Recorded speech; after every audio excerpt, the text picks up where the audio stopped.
ਹਾਂ ਬਚਪਨ ਦੀ ਕਹਾਣੀ ਆ। ਉਹ ਪਾਗਲ ਬੰਦਾ ਸੀ। ਹਾਂ ਘਰ ਦੇ ਵਿੱਚ ਤੁਰਿਆ ਫਿਰੇ, ਇੱਧਰੋਂ ਨਿਕਲੇ ਤੇ ਗਲੇਲ ਬਣਾਵਾਂਗੇ ਤੇ ਚਿੜੀਆਂ ਮਾਰਾਂਗੇ। ਠੀਕ ਹੈ। ਬਾਹਰੋਂ ਘਰ ਆਏ ਮਲੰਗੀ ਸਾਹਿਬ, ਉਹ ਇਹੋ ਹੀ ਗੱਲ, ਗਲੇਲ ਬਣਾਵਾਂਗੇ ਤੇ ਚਿੜੀਆਂ ਮਾਰਾਂਗੇ।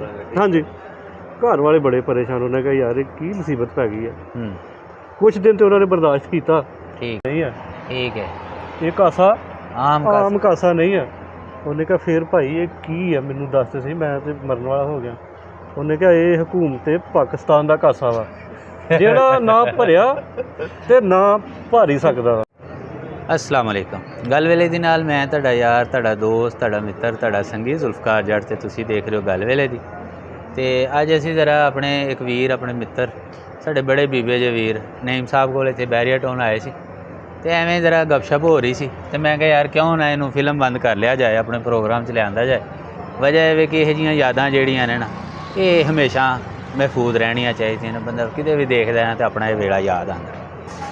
तो अज असीं बैठे हाँ तो जरा अही बजाए इस दे कि भट्टी साहब नूं मेज़बानी देंदे अज असीं आख्या कि भट्टी साहब साडे मेहमान ने, तो अज इन्हां कोलों कोई गुर दीयां गल्लां, ठीक है, कोई ऐसियां गल्लां जिहड़ियां दिल च लैके ना जेरे लब मुस्करांदे रहिंदे ने, मट्ठा मट्ठा हसदे रहिंदे ने, गुड़कदे रहिंदे ने। पंजाबी च असीं कहने हुंदे आ गुड़कदे रहना है अंदर ही अंदर। तो भट्टी साहब एक तो चलो साडे मुल्क दे हालात जिहड़े है ने वो साडे वल्लों वेख के पता लग सकदा कि मुल्क दे हालात की ने। ठीक है, दस्सण दी लोड़ कोई नहीं जी। तो ज़रा तुसीं ये मुल्क के हालातां दे बारे, जिहड़ा साडा इंटलैक्चुअल, जिहड़ा विजडम, जिहड़े लोग सानूं लीड कर रहे हैं, उन्हां दे बारे सानूं दस्सो कि तुहाडे ज़हन च अगर कोई गल आंदी होए। शुक्रिया जी जट साहब, मेहरबानी। वो गल इस तरह जट साहब कि साडे जिहड़े लोग ने ना, वो मेरा ख्याल बड़े सादा लफ्ज़ां दे विच गल्लां नूं सुन के ते समझ जांदे ने। हाँ ठीक है, ठीक है। एड्डी बहुत ज़्यादा मगजमारी की लोड़ नहीं पैंदी। साडे लोग बड़े माशाअल्लाह, साडे वेखण वाले जिहड़े ना वो बड़े समझदार ने। वो गल इस तरह कि बादशाह की कचहरी लगी हुई सी, जिस तरह असीं हुण कचहरी ला के बैठे हैं दो। हाँ जी ठीक है। तो बादशाह सलामत बड़े जाहो जलाल दे नाल अपने दरबार च बैठे हुए। ठीक है। एक मंगण वाला फकीर हाज़र होया। हाँ। तो उहदे हत्थ विच कासा उहने फड़िया होया। ठीक है।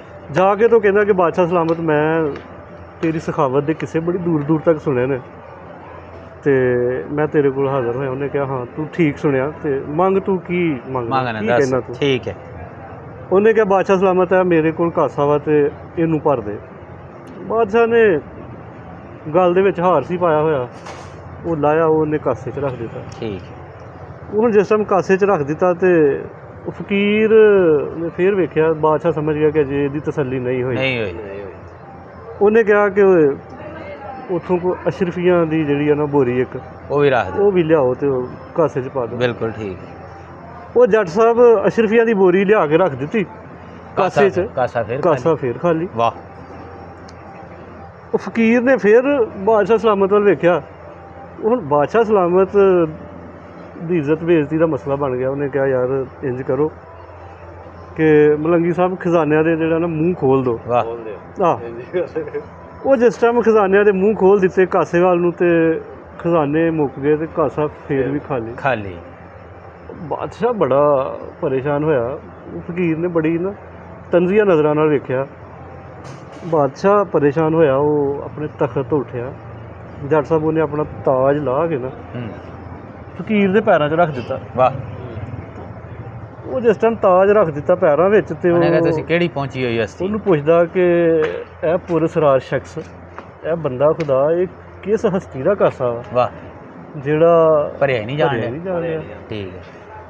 वो जेड़ा फकीर सी ना मंगण वाला, उन्हें बादशाह वाल वेख के ना, बादशाह थल्ले बैठा उहदे पैरां च भाई, उन्हें कहा बादशाह ये कासा कोई आम कासा नहीं है। ठीक है। ये कासा आम कासा नहीं है। उन्हें कहा फिर भाई ये की है, मैनू दस तो सही, मैं तो मरन वाला हो गया। उन्हें कहा ये हुकूमत पाकिस्तान का कासा वा, जेड़ा ना भरिया ते ना भर ही सकदा। वैसे भट्टी साहब तुहाडी गल च जी गल मैं समझिया ना जी, टंगा वैसे IMF दियां भी खड़ियां हो गई ने साडा कासा भर दिया, वो नहीं भर सकदा। ठीक है। हाँ जी। ते ये वैसे कासा जेड़ा लैके जाण वाला बंदा सी, हाँ जी, ओदी भी थोड़ी जी कैफियत दसो ना, ओदी भी सुन लो जी। बिल्कुल है किहड़ी ऐसी शै, किहड़ी हस्ती सी, ये भी दसना जरूरी है। ठीक है। ਉਹ ਜੱਟ ਸਾਹਿਬ ਕਾਸੇ ਵਾਲਾ ਥੋੜ੍ਹਾ ਜਿਹਾ ਅਲੱਗਾ ਤੇ ਹੋ ਗਿਆ ਮਾਮਲਾ, ਬੰਦਾ ਉਹ ਹੀ, ਅੱਛਾ ਠੀਕ ਹੈ, ਕਰੈਕਟਰ ਉਹ ਹੀ ਆ। ਬਚਪਨ ਦੀ ਕਿਤੇ ਕਹਾਣੀ। ਹਾਂ, ਬਚਪਨ ਦੀ ਕਹਾਣੀ ਆ। ਉਹ ਪਾਗਲ ਬੰਦਾ ਸੀ। ਘਰ ਦੇ ਵਿੱਚ ਤੁਰਿਆ ਫਿਰੇ, ਇੱਧਰੋਂ ਨਿਕਲੇ ਤੇ ਗਲੇਲ ਬਣਾਵਾਂਗੇ ਤੇ ਚਿੜੀਆਂ ਮਾਰਾਂਗੇ। ਠੀਕ ਹੈ। ਬਾਹਰੋਂ ਘਰ ਆਏ ਮਲੰਗੀ ਸਾਹਿਬ, ਉਹ ਇਹੋ ਹੀ ਗੱਲ, ਗਲੇਲ ਬਣਾਵਾਂਗੇ ਤੇ ਚਿੜੀਆਂ ਮਾਰਾਂਗੇ। ਹਾਂਜੀ, ਘਰ ਵਾਲੇ ਬੜੇ ਪਰੇਸ਼ਾਨ। ਉਹਨੇ ਕਿਹਾ ਯਾਰ ਇਹ ਕੀ ਮੁਸੀਬਤ ਪੈ ਗਈ ਹੈ। ਕੁਛ ਦਿਨ ਤੇ ਉਹਨਾਂ ਨੇ ਬਰਦਾਸ਼ਤ ਕੀਤਾ। ਠੀਕ ਹੈ। ਜਦੋਂ ਉਹਨਾਂ ਵੇਖਿਆ ਕਿ ਯਾਰ ਇਹ ਮਾਮਲਾ ਵੱਧਦਾ ਜਾਂਦਾ, ਜੱਟ ਸਾਹਿਬ ਉਹਨਾਂ ਨੇ ਨਾਲ ਲਿਆ, ਉਸਨੂੰ ਡਾਕਟਰ ਕੋਲ ਚਲੇ ਗਏ, ਮਾਹਿਰ ਨਫਸੀਆਤ ਕੋਲ। ਠੀਕ ਹੈ। ਉਹਨੂੰ ਜਾ ਕੇ ਉਹਨਾਂ ਨੇ ਦੱਸਿਆ ਕਿ ਜੀ ਇਹ ਇਹਦਾ ਮਾਮਲਾ ਵਾ, ਇਹ ਗੱਲ ਕਰਦਾ ਵਾ ਕਿ ਉਹ ਗਲੇਲ ਬਣਾਵਾਂਗੇ ਤੇ ਚਿੜੀਆਂ ਮਾਰਾਂਗੇ। ਡਾਕਟਰ ਨੇ ਉਹਦਾ ਇਲਾਜ ਸ਼ੁਰੂ ਕੀਤਾ। ਠੀਕ ਹੈ। ਕੁਛ ਦਿਨ ਉਹਦਾ ਇਲਾਜ ਚੱਲਦਾ ਰਿਹਾ। ਇਲਾਜ ਜਿਸ ਟਾਈਮ ਮੁਕੰਮਲ ਹੋਇਆ ਤੇ ਡਾਕਟਰ ਸਾਹਿਬ ਨੇ ਕਿਹਾ ਕਿ ਜੀ ਲਿਆਓ ਬੰਦੇ ਨੂੰ ਲੈ ਗਏ ਜੀ। ਬੰਦੇ ਨੂੰ ਜਿਸ ਟਾਈਮ ਉਹਨਾਂ ਨੇ ਬਿਠਾਇਆ, ਡਾਕਟਰ ਸਾਹਿਬ ਪੁੱਛਦੇ ਨੇ ਕਿ ਹਾਂ ਬਈ ਉਹ ਕੀ ਕਰਨਾ ਚਾਹੁੰਦਾ ਤੂੰ? ਉਹਨੇ ਕਿਹਾ ਜੀ ਕਾਰੋਬਾਰ ਕਰਾਂਗੇ। ਉਹਨੇ ਕਿਹਾ ਵਾਹ, ਫਿਰ ਬੰਦਾ ਲੈਣ ਤੇ ਉਹਨੇ ਕਿਹਾ ਬੰਦਾ ਠੀਕ ਹੋ ਗਿਆ, ਸ਼ਾਬਾਸ਼। ਹਾਂ ਠੀਕ ਹੈ। ਉਹਨੇ ਕਿਹਾ ਕਾਰੋਬਾਰ ਕਰਾਂਗੇ, ਪੈਸੇ ਕਮਾਵਾਂਗੇ। ਉਹਨੇ ਕਿਹਾ ਫਿਰ? ਉਹਨੇ ਕਿਹਾ ਜੀ ਫਿਰ ਵਿਆਹ ਕਰਾਂਗੇ ਬੱਚਿਆਂ। ਉਹਨੇ ਕਿਹਾ ਜੀ ਵਾਹ ਜੀ ਵਾਹ, ਕਮਾਲ ਹੋ ਗਿਆ। ਫਿਰ ਕੀ ਕਰੇਗਾ? ਉਹਨੇ ਕਿਹਾ ਜੀ ਫਿਰ ਬੱਚੇ ਹੋਣਗੇ। ਹਾਂ। ਉਹਨੇ ਕਿਹਾ ਫਿਰ? ਉਹਨੇ ਕਿਹਾ ਜੀ ਬੱਚੇ ਹੋਣਗੇ, ਉਹਨਾਂ ਨੂੰ ਚੰਗੀਆਂ ਸਕੂਲਾਂ 'ਚ ਪਾਵਾਂਗੇ। ਵਾਹ ਜੀ ਵਾਹ। ਫਿਰ ਉਹਨਾਂ ਦੀ ਸਾਲਗਿਰਾ ਕਰਾਂਗੇ, ਮਹਿਮਾਨਾਂ ਨੂੰ ਬੁਲਾਵਾਂਗੇ। ਉਹ ਡਾਕਟਰ ਨੂੰ ਹੋਰ ਥੋੜ੍ਹਾ ਤਜੱਸਸ ਹੋ ਗਿਆ ਕਿ ਵਾਹ ਯਾਰ। ਉਹਨੇ ਕਿਹਾ ਜੀ ਫਿਰ? ਉਹਨੇ ਕਿਹਾ ਜੀ ਸਾਲਗਿਰਾ 'ਤੇ ਮਹਿਮਾਨ ਆਉਣਗੇ। ਠੀਕ ਹੈ। ਬੱਚਿਆਂ ਨੂੰ ਉਹ ਗਿਫਟ ਦੇਣਗੇ ਉਹ ਨਿੱਕਰ ਅਤੇ ਸ਼ਰਟਾਂ। ਅੱਛਾ ਜੀ। ਉਹਨੇ ਕਿਹਾ ਜੀ ਤੇ ਫਿਰ?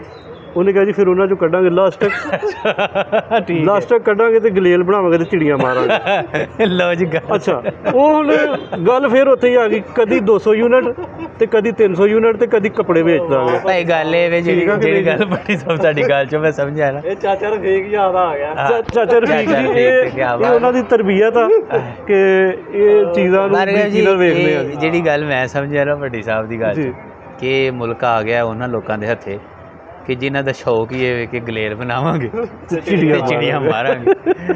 ਤੇ ਬਸ ਅੱਲਾਹ ਤਾਲਾ ਹੀ ਹੈ ਇਸ ਮੁਲਕ ਦੀ ਹਿਫਾਜ਼ਤ ਕਰੇ। ਤੇ ਦੁਆਵਾਂ 'ਚ ਯਾਦ ਰੱਖਿਓ, ਜਿੱਥੇ ਜਿੱਥੇ ਵੀ ਹੱਸਦੇ ਰਹੋ, ਵਸਦੇ ਰਹੋ, ਰੱਬ ਰੱਖੇ।